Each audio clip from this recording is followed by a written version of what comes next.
first is the universal language of romance? English, French, Italian. I have no idea. The 5 senses would be 5 love languages, right? Open communication, I would think, between 2 or more people. I don't know, I feel like some languages convey romance better than others. Like I feel like English is probably one of the worst.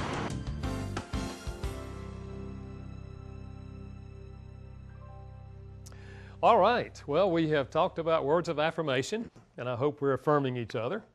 We've talked about quality time, conversation or activities together, getting to know each other, and we talked about receiving gifts.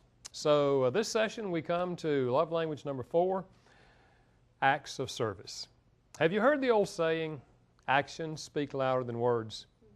For some people that's true, but not for everyone. You know, for me, words speak louder than actions. I mean, I'd rather hear my wife tell me how great I am than to have her do all this stuff for me. But that's not true for her. Her love language is acts of service. I can say to her, I love you, I love you, I love you, you're so wonderful. And after a while she says, cut the words. If you love me, do something to help me. So for people for whom acts of service is their language, I mean, really, actions speak louder than words.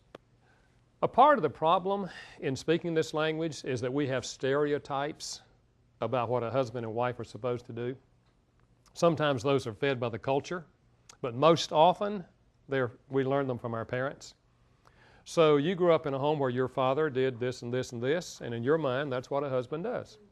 Or you grew up in a home where your mother did this, this, this, and that's what a wife does. And you get married and you find out that your spouse's language is acts of service, and they want you to do things that you never ever thought of doing. I mean, wives don't mow grass. Husbands don't wash dishes. Really? Have you looked around the neighborhood? Half of the yards are mowed by the wives. Well, we're not trying to change stereotypes. What we're trying to do is learn how to love each other. And if washing dishes makes my wife feel loved, then I'm going to learn to wash the dishes, whether my father washed dishes or not. So, you know, we're talking about acts of service, and we have to get over the stereotypes, if indeed they are a barrier for us. Now, let me remind you again of something I've said along the way, and that is love is always a choice. So when I talk about acts of service, I am not talking about manipulating your spouse to do things that you want them to do. Sometimes we manipulate by guilt. You know, if you really love me, you would do this. Or sometimes we manipulate by coercion and stimulate fear. If you don't do this, you'll be sorry. That's not the language of love. Love is a choice. So what we're talking about is we're giving information that acts of service is really what makes me feel loved. Now, you have the choice to speak my language or not to speak my language. But if you want to live with a happy spouse, you're wise to learn to speak their language. Now, giving your spouse information about what would be a meaningful act of service for you is an important part of the equation. You see, if you don't have the information, then you may spend the whole day painting the bedroom, and she wanted you to plant the shrubs in the front yard. So you're in there thinking you're doing a wonderful thing for your spouse, but in their minds, they're saying, oh man, I wish they would have done. So that's why I suggest to couples that periodically you make a list of the things you would like for your spouse to do for you, and then order them in number of importance to you, like number 1 is the most important one of these, and not on down to number 10. Otherwise, I'm down here working on number 10 and thinking that I'm really loving you, and you're saying, oh man, that could have waited till next month. What I want is this. So making a list really does help you. You can spend your energy on the thing that's going to give you the most emotional credit with the other person. Now, we think of that a lot in like major projects, but we don't always think about that in the daily or weekly projects. But think about this.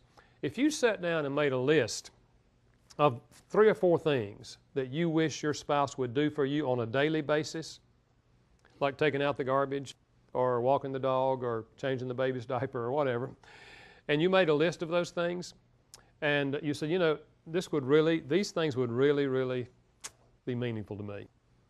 And then you list them, maybe weekly things. washing the car every week or every other week or whatever. So daily things and weekly things, if I had a list of those and you were my spouse and I knew that this is what would make you feel loved, that'd be wonderful for me. Then I can know that these are the things. You see, that's why I wash dishes for my wife. That's why I vacuum floors for my wife. She made me a list and said, honey, honey, honey, this is the way you love me. Vacuum the floors, wash the dishes. And so I learned to do those things because they're meaningful to her. Now, if this was not her love language, then I could be spending my energy doing something else. But I want her to feel loved, and that happens to be her love language. Well, what of the person whose spouse will not read the book on love languages and they don't come to the sessions? You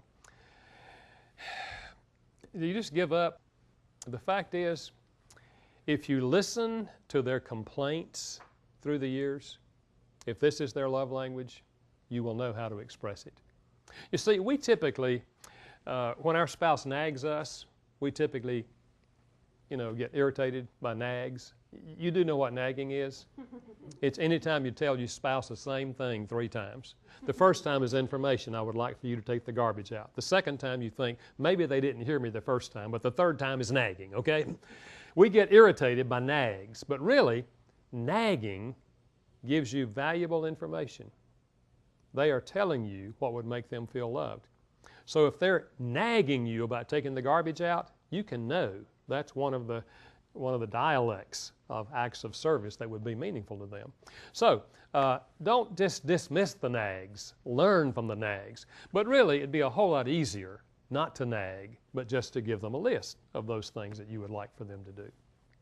Remember the couple we talked about in an earlier session, the wife who said, we don't have any money problems and we don't argue with each other, but he never talks to me. We don't ever spend any time on the couch. And he was doing all these things for her. He'd wash the car and mow the grass and help cook the supper and wash the dish, like that guy. I want to tell you the rest of that story. After he had told me all of that and she had complained that he didn't give her any quality time, I turned to him and I said, what to you would be an ideal wife? If you could have a perfect wife, what would she be like? He said, you really want to know? I said, yeah, tell us. He said, I've dreamed about this. He said to me, an ideal wife would be a wife that would come home and fix supper for me. He said, and after supper, he said she would wash the dishes. And he said, she would sew the buttons on my shirt when they fall off. Well, his wife broke in and said, I'm not believing you. You told me that you like to cook. He said, darling, I don't mind cooking, but the man asked me what would be ideal. Well, I knew the man's love language. His love language was acts of service. As a matter of fact, he didn't feel loved either, but he wasn't talking about it. He just assumed, look, if you don't have any money problems and you don't argue, what more can you expect? But you see, he didn't feel loved because she wasn't doing anything for him. Well, I explained the love languages to them and the concept and the fact that his love language was acts of service and hers was quality time. And when the lights came on in his mind, he said to her, honey, for the first time in my life, I understand what you mean when you say we don't talk. He said, I could never figure that out. I thought we did talk. I always said, hope you sleep well, honey. Did you sleep well, honey? I thought we were talking.